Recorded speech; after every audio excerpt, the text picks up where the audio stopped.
Hello there, our friends, Evolutionary Energy Arts family. Hello there, welcome back. Please do subscribe both channels, Evolutionary Energy Arts and over on EEARTS. And we want to thank our Patreons because, we couldn't do it with you guys without your guys' support over at Patreon. There's different tiers over there. And then also on Ko-Fi, where you could do a one-time donation or you could do monthly donations to support the channel as well. And do check out Medicinal Foods. Is a link on every video up at the top. Use coupon code EEA and it'll get you a discount. So we were talking yesterday about Fiona and about Puerto Rico. And yes, Fiona has left Puerto Rico without power. 1.4 million people without power. 100% knocked out. And I'm sure the powers that be are trying to restore that power.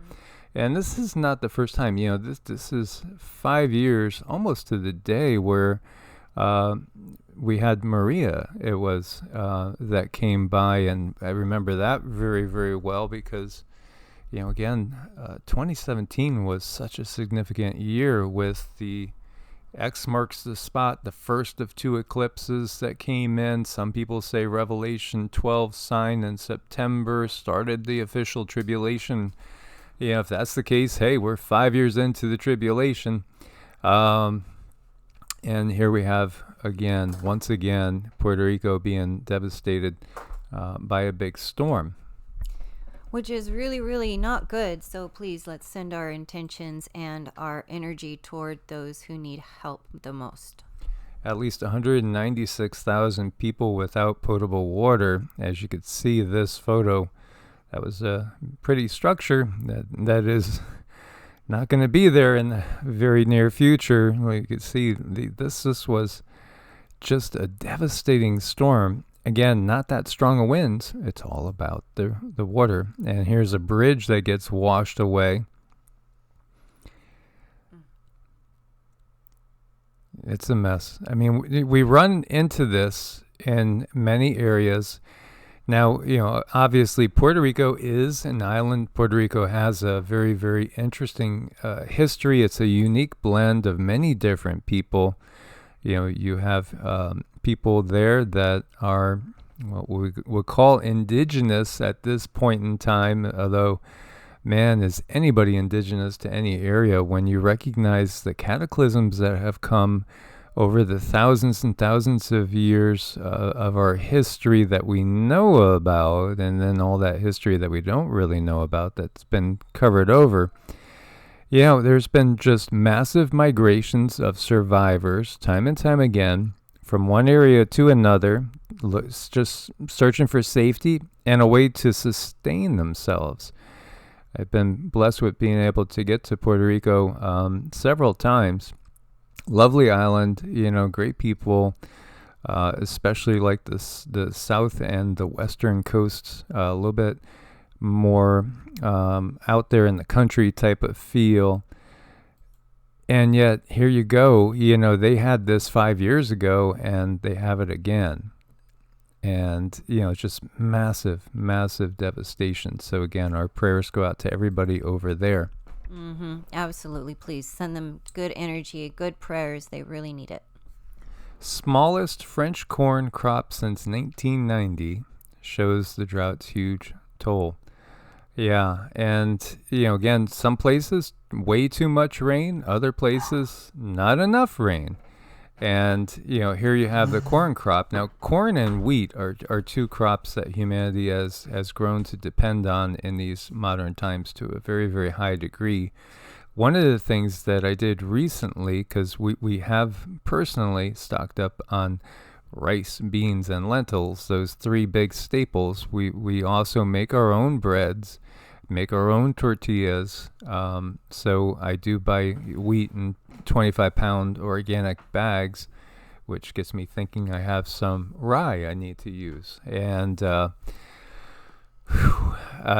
thing that I was going to touch on is the ancient grains, which are coming back into popularity in many ways that do not elicit as much of an immune system response. So things like quinoa and amaranth, for instance. The amaranth makes a wonderful cereal, and I basically discovered that when I was going through my first bout against Lyme disease. Right. And speaking of that amaranth, I do have a very near and dear friend of mine who actually is going to start growing that. She said the seeds are very, very valuable. So if you can get your hands on some of those seeds, I think it would be a really good idea. And this gal, she can grow about anything, anywhere. She's absolutely amazing. So yeah, I just wanted to say, hey, Nicole, keep going. Absolutely. And again, some people will say, I can't afford organic food. Well, I mean, do you ever have, and I don't want to say you don't have nights out or things like that, or we used to have Friday nights when the kids were growing up would be pretty damn typical. It'd be pizza night or something else, or sometimes we would go out on Friday nights. That was kind of the fun night, Friday fun nights and things like that. I don't know what it does cost nowadays. I'm so far removed from that loop, but I'm guessing that if you have a family of 4, if there's 3, 4, 5 of you, and you're ordering in some pizzas and you're eating things like the buffalo wings, and God forbid you're drinking soda, because that's one of the worst things to do to your immune system.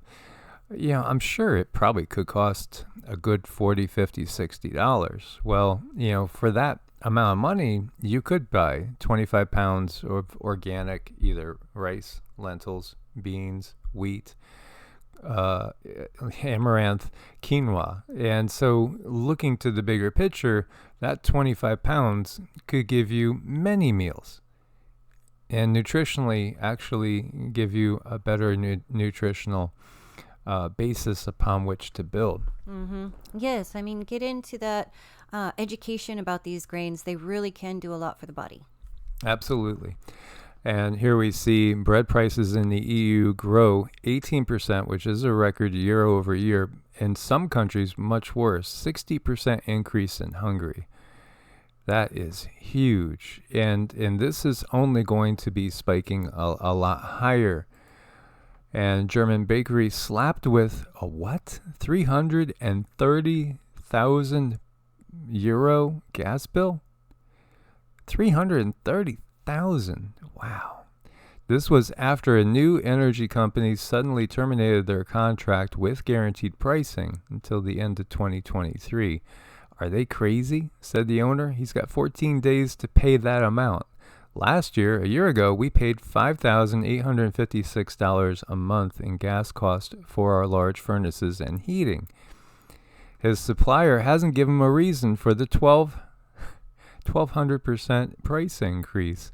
What's more, since his bakery is considered a craft business under commercial law, he can't get any support from the state.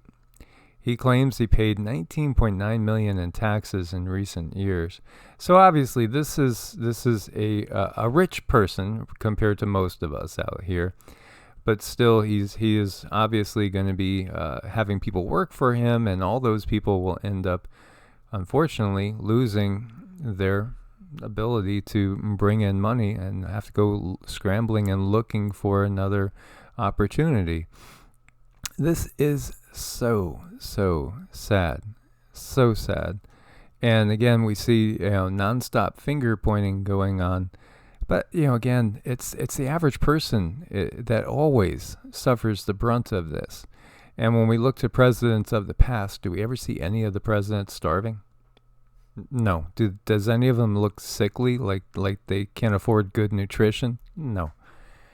Well, maybe if we actually didn't put billionaires and millionaires in charge of the state of affairs in the world, we could actually get some different results.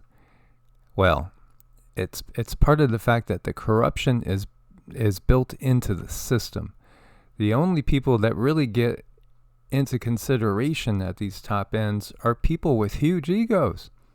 And it's all about me, my legacy, what I did. Just listen to the words. You'll hear me, I. time and time and time again. It harkens back to the days of kings and queens that we were talking about on that other video today. The legacy of the monarchy, which is not a good one. I mean, people in the Irish potato famine years, they were suffering. I mean, and they had their own meager scraps that they were able to grow, in many cases, on their family plots of land taken from them. And so many people starved to death. While you have the aristocrats, they weren't starving. They probably didn't even miss a single meal. No, nor their children. And the most heartbreaking thing there is when your child is hungry and you cannot feed them. But do you think that would ever happen to them? And it would never happen to these controllers. No, because they're in the position that they're in because they are willing to sell out everybody else to better themselves. That's the bottom line. That's why they're in the positions that they're in, because they will sell out humanity to better their own situation and their family. And this is Peter Clark, and the statement is, there is no climate emergency. Squandering trillions on baseless fear for the future may be a disaster in itself. It's now gaining provenance around the world based on a study by Italian scientists who could find no evidence of a climate emergency. But is that going to matter? No. Why? Because the people in charge want this to come to roost. This is just part of the next phase of the plan. So even though we know it's a fairy tale, it's still going to be treated as if it's a fact. It doesn't really matter that it's a fairy tale. They're going to maintain it's a fact. And this was an interesting post that I wanted to share with you guys. Facing your fears through lucid dreaming may help you overcome a phobia. So says a study. Recent study offers evidence that lucid dreaming. And what's lucid dreaming? Lucid dreaming is taking control back of our dreams. And so a recent study offers evidence that lucid dreaming may be an effective tool for overcoming irrational phobias. Just under half of participants who confronted a fear through lucid dreaming reported a reduction in fear after awakening. The findings are set to be published in the journal Psychology of Consciousness, Theory, Research, and Practice. During a lucid dream, a person becomes aware that they're dreaming and may even be able to influence the course of their dream. Lucid dreaming has been scientifically studied in the lab and tends to occur during REM sleep, stage of the sleep cycle associated with rapid eye movements and vivid dreaming. Psychology studies have suggested this type of dreaming can be used for therapeutic purposes. For example, to reduce the occurrence of nightmares and improve sleep quality. The researchers behind the new study wanted to investigate whether lucid dreaming might be helpful for treating fears and phobias that are unrelated to dreams. Within a lucid dream, a person can explore a frightening situation from the physical world while remaining in a safe environment. We're studying everything related to phase states like sleep paralysis, lucid dreams, false awakenings, etc. So said the author of Phase Research Center. One of the main goals is to research its application opportunities.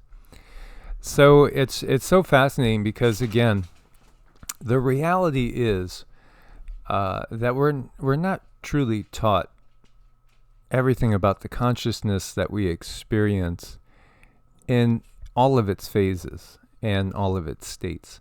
So when you are asleep, there are different things that happen, but in reality, part of what happens is we just simply are out of body traveling, experiencing other realities.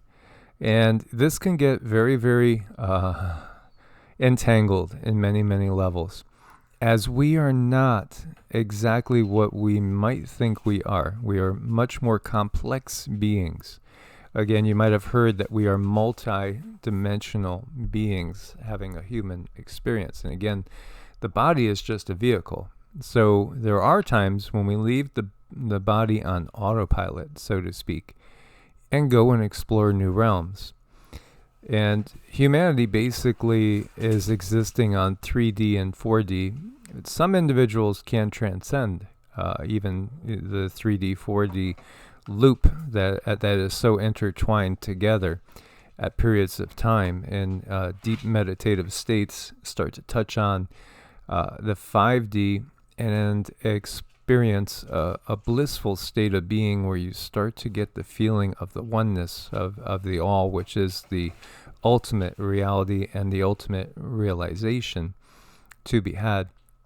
But taking control of when we are dreaming, when we are out of the body, have you ever noticed that your dreams can be very, very fluid, and that the parameters of the dream world, the laws, rules, and regulations are not the same as when we're in 3D? No, and that's exactly why everything can be so different. And you might want to think, well, how can I get my place in this state of lucid dreaming? And really, that can start with a conversation with yourself right before bed. That can put you in a state where you are, if you tell the subconscious can go in and do things that you probably thought you never could do. Subconscious is what we really want to control. That's the thing that drives everything else. So having that image in our mind's eye of a positive self and energetic self and someone who is emotionally healed, our subconscious is going to head in that direction. And you might end up doing things that you didn't think that you would do, but subconscious says, well, this needs to happen so we can get that image of yourself in your mind's eye. Now, some of this sounds like it could be in dream world too. So having that conversation with self, very, very important. Talking to all of your cells and everyone as a group effort. I know it sounds silly, guys, but it's true. It's so true. Everyone as a group effort inside of you, all of these cells are going to head toward that direction. So then allowing those things to happen that need to happen to reach that goal that you have in your mind's eye is a very important part of it. But that's the thing, having that vision of yourself in your mind's eye. Your energy field and everything is always listening. It's constantly listening for information. It's listening for instruction. And guess where that instruction is found? In your mind. It's in your mind's eye. So that's how important it is to stay positive. And if you dip down, find ways to help climb up out of that hole and get to that positive state again. Absolutely. So when I read this article, I immediately thought of a book I had read a while back, and it was great. It was great. Astral Dynamics. There's 2 PDFs here for this, and I'll list them, and so you guys could go deep into it. And I would hardly recommend this book. It's fun. This is just good stuff. And so it gives you dimensional theory, projectable doubles, the incredible mind split, complications of consciousness, astral sight, waking paralysis, OBEs and perceptions, imagination versus visualization, mobile body awareness, tactile imaging. I mean, lots of good stuff. And part 3 there, core skills, deep physical relaxation, taming the mind, trance state. And this is by Robert Bruce. He's written other books as well after this. And it really is a great introduction into understanding a little bit deeper insight into the possibilities. Again, we are having this physical experience. It's a temporary one. This is not our normal state of being. We are consciousness. And so once consciousness comes together, it explores. And that's really the purpose, is exploration. What's the purpose of life? It's exploration. It's growing. It's learning. It's all about the experience. Again, you might have heard that stated. It's not about the destination. It's about the ride. And it couldn't be more true. Mm-hmm. And, there's some things to be said in astrology with that, too, when we're dealing with nakshatra. And that's the star rising in the east. When you were born, it's called a nakshatra. And there is a specific nakshatra that is called Mrigresa. I have a very difficult time pronouncing that. But this nakshatra is all about the journey, you know, and many times these people, once they reach their destination, they really don't care. It's all about getting there. So for them, just creating one destination after the next, after the next, after the next, is really living in their being and making the most out of their life. That's what really fulfills them. That's what helps them feel human and alive and have all those wonderful experiences. So yeah, I mean, very interesting stuff. And if you guys are so inclined, because we could go deeper into this, we like to give you our oversights as, again, everything that we take in, and I've taken in way more than Cindy. Cindy is somebody that, and I've found this to be true with most of the people that I've met that are strongly gifted in their intuitive abilities, the things we might call paranormal abilities. Often, they don't have a need so much for learning what other people think in books. Of course, when it comes to Vedic astrology, that's a different point, because every time I turn away and it's like, I don't even have to ask her, well, what are you doing? Because she's in some other aspect of Vedic astrology. And so that's a passion for her that's been kindled, and it's a beautiful thing, and it's so huge too. I mean, it's something that takes multiple lifetimes to really get into. And when it comes to learning Vedic astrology, and I'll share with you guys that I'm dyslexic. I have a very difficult time reading information and then allowing it to absorb. So I thought to myself, how could I ever learn this when I can barely read a book? Well, one of the persons that I learned from, he was dyslexic also. So there went that excuse right out the window. So I thought, boy, if I have a passion for this, I'm going to do this and I'm going to make it happen, because one of my favorite things to do is help people get on their path and help them find some self-realization. And through this aspect of things, I can do that, and I can help people at least get them pointed in the right direction, because right now, as people are waking up, boy, are they lost. It's like, wow, where am I? What am I supposed to be doing? What is going on? And there's so many different techniques to pull out of astrology to give that to someone. It's gifting someone. So yeah, I mean, of course, it's my heart is in it. I think that's the point I'm trying to make. My heart is in it. And when my heart is in it, there's no stopping me or you guys. We just need to find out which direction do we want to go. So, in this, when he starts talking about dimensional theory, and the reason why I wanted to bring up this book is because if you're not familiar with Eastern philosophy, because so much of our Western mystery tradition, the things that had to be kept quiet, like hush, hush, don't speak of that. You're going to burn at the stake. You're going to be drawn and quartered. They're going to cook you on the Barbie. Because literally, it would be the end of your life when certain mindsets, which are still here in the world, and they don't understand that these fundamental mindsets don't realize that they are the most dangerous mindset on the planet. Because people that have a fundamentalist, it's only this way mentality are the ones that get to be riled up for the witch, hunts, for burning the witch. Let's burn the witch and then we'll question her. Well, that might not work, but it's still going to give us what we want. That's dangerous.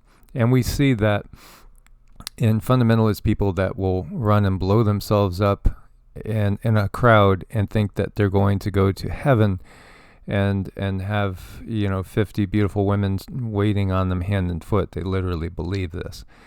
And that's just dangerous. Whatever age we are in, when there's a fundamentalist mindset that is so black and white, there's only one way, and I understand that many people do this with good hearts and good intentions, but they don't understand that they're being ruled by fear and controlled by fear. It ends up in tragedies time and time again. When the European colonists coming over searching for, and some of them, the conquistadors, were looking for gold, and they found gold, and they killed the native indigenous people in their way and took the gold. And then again, the whole thought was, well, they're going to go to hell anyway, so it doesn't really matter. We'll relieve them of the gold. That whole mentality of justification because of some religious indoctrination that gets you to think that everybody else is going to eternal torment. And it allows people to do inhumane things to others. And that's why I'm always personally speaking up about it because of past life memory. And when it's been done to me in the past, and it has been, and I remember. And I have these visions of what's been done in the past. Now, how do we get these visions? Well, a good place to start is with a dream journal, writing down as soon as you wake up. If you do, make it so that you have the time, whether that means setting your alarm, which again, alarms are horrible because they just go off at an arbitrary time no matter what's happening in our dream state. But at the same time, you want to give yourself time to write down everything that you can remember from your dreams, because these dreams are often windows into a greater picture of our reality. And we're spending perhaps 1/3 of our time not in the body, but elsewhere. Well, the reason why I like this book for somebody that's not well versed in the Eastern philosophy is because, as he says here, this book is steeped neither in Eastern terminology nor esoteric theory. I much prefer to use Western descriptive terms wherever possible, relate to my own experience and reasoning. And the modern New Age belief system, adopted mainly from Eastern esoteric theory and then also the Western mystery tradition, describes 7 major dimensions, and it gets into all these different dimensions and stuff, of which all this is very, very well documented in the East and understood in the East to a very, very high degree. Again, the dominant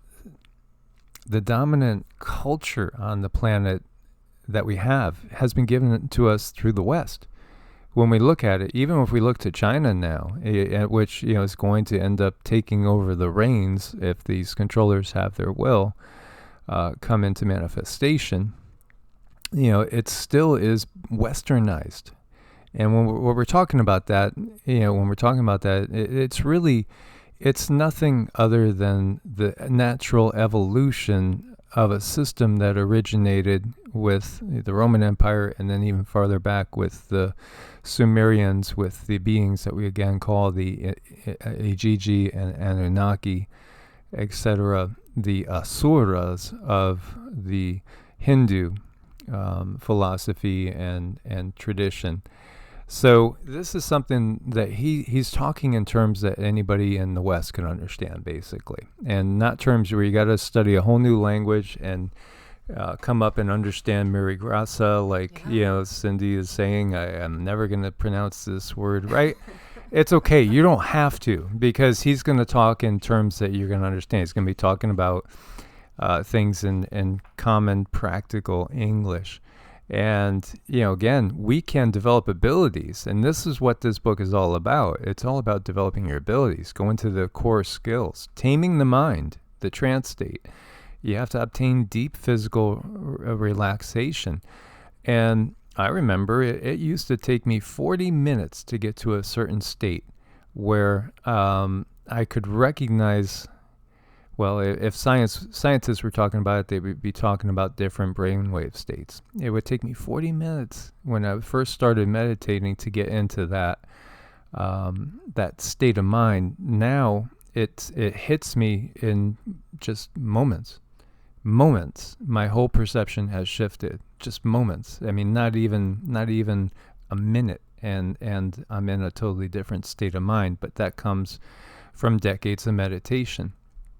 So when we're sleeping and we're in this astral dimension, we're actually in the home territory of a lot of different beings. And depending on what's influencing us that particular day, that particular time, we might find ourselves encountering some nasty entities like this guy. And I still don't know exactly why I was in a low enough state of mind where one of these guys was in my bedroom in December of 2017, and fooling around with my lower dantian, basically poking holes in my energy body, sabotaging me so that I would get ill, because they don't want me doing this. And again, this is part of that dark crew. And this being was, I'd say, 8 to 9 feet tall, because it was a little mini cathedral ceiling in the bedroom. The ceiling was about that, I would say probably 8.5 feet tall, and it was bent over because that's how tall it was. I saw it clear as day, as physical as Cindy is to me right now. And when it saw that, I woke up, it was surprised. I could register the surprise. I could feel its thoughts. Because again, when we're on the astral plane, everything is different. Everything is different. And it looked away from me. It broke contact, and it went into a meditative state. And then it was just like Star Trek and Beam Me Up Scotty, where it started to become just an energy pattern. Mm-hmm. And these things happen quite often, and we're not always aware of what's going on. But that it is really important to learn to tame the mind. That's a huge part of this. So our mantras and our meditations are really, really, really important, before we delve into this really, really deep. But yeah, I mean, these things happen. They are real things, and it's discouraging to me, because I don't think it's right. I don't think it's fair. It's like, why is this thing able to do this to me? But you just have to keep moving forward in life, and sometimes you might, if these experiences are happening, put that to bed for a little while so you can find healing, so you can find closure. So yeah, these things are sometimes good and sometimes not. Yeah, I look at this particular photo, and again, when we've seen sometimes these, what they say are nothing but ice crystal formations, and these beams of light patterns that might be gigantic, and I'll say to Cindy, what do you see? And she'll say, those are beings. That's consciousness. That's a being. And it's interesting here, because you see the light and how they have their columns, and on different densities, that's what we would appear as. You would see something that looks like this or like this, and that's a consciousness. Ignore the physical body, and that's the reality. So, these don't do really justice, but it's kind of like how that being started to disappear in front of me. And then it did sabotage my lower dantian, and then the red tide came, and then I did feel off for months because of the red tide. Whereas if it didn't sabotage my lower dantian, I would have not had any reaction to the low tide, because I would have been at full strength. So when we see these beings of legend, these like orcs and the dark elves, so to speak, of legend, really, again, well, Jacques Vallée is somebody that did a lot of work on this too. If you want to go down that, modern UFO and compare it to what we see in the mythology, these are the same beings. But this is not necessarily what we would call an elf, but we could misunderstand it to be an elf. But then again, there's actually way more. I mean, we need a trillion labels if we're going to start labeling all the life forms that exist on the astral realm and this realm and the other realms higher. And of course, they're not all dark. There are nature spirits, and there's all sorts of nature spirits. And in fact, one of the things that we learned, a lot of times, what we might take to be like an elemental being, a fairy, a different form of those beings, they're actually the consciousness of the plant. They're the actual consciousness of the tree that's standing there, because the tree, even though it seems like it can't go anywhere, it can't explore, yes, it can. It's experiencing that being. And really, we're not too far from trees. When they're well rooted, they're very, very healthy. When we are well rooted, we really, really can gain a lot in our lives. So being rooted and nourished are things that we have in common with them. And then just simply be and experience this life and understand it with the gratitude and everything else that it has to offer. So we started talking about fairy tales and how, some fairy tales that were given in our modern mythologies, such as, carbon-based emissions and, climate change that they give us, there's less truth in that than there is in these fairy tales. And they would have you think it's just the opposite. Well, right. The carbon-based emissions, that's that fairy tale. Yeah. So again, everything is upside down, twisted, and distorted. And this is another PDF. I'll give you guys the links. Please do explore. We could go into a lot more detail with things like this. We could spend, just on this book, we could probably spend 12 hours, at least, in a series of videos just going deep into it. And if people would just take the time to really understand how the universe works, because it's not by the simplistic dogma that we're given as kids. It's not what you've heard from most priests, standing there on the pulpit, or in most temples or in most mosques, where you're only given this limited point of view that's meant to keep you in a limited point of view, and it works very, very well, as we know. Unfortunately, so much of the world doesn't understand that there is all different forms of life in different densities around us all the time, and most people don't even understand the grandeur of their own consciousness. No, and that's very deliberate. They create the veil around us, and it's important to understand that they create it through the indoctrination and through all of the teachings. So it can be somewhat irritating when you're becoming awakened and you read all of this information, knowing that a certain percentage of it is what they want us to know, and another certain percentage of it is that which is true, and that's where we have to develop our discernment. It's so, so important. And so I just want to share one brief little thing with you guys. Like, my kids were basically tormented with visions of little beings like this and like the tall gray guy. And I have seen, I've had periods in time, like when my son wouldn't sleep alone when he was about 7. He was having a real bad series of nightmares, so he came and slept in bed, and I awoke because I could sense something, and I saw what looked to be a black hole over him, hovering over him, doing something to his energy body. And what it was giving him nightmares and feeding off of the energy. And this black hole looked at me, because it did have 2 glowing red eyes, and it hissed, very much like a combination of a snake and a cat. And so I swiped at it and told it to get the bleep out of here, and it took off immediately. Because again, they'll run from us. Why will they run from us? Well, because source is within us.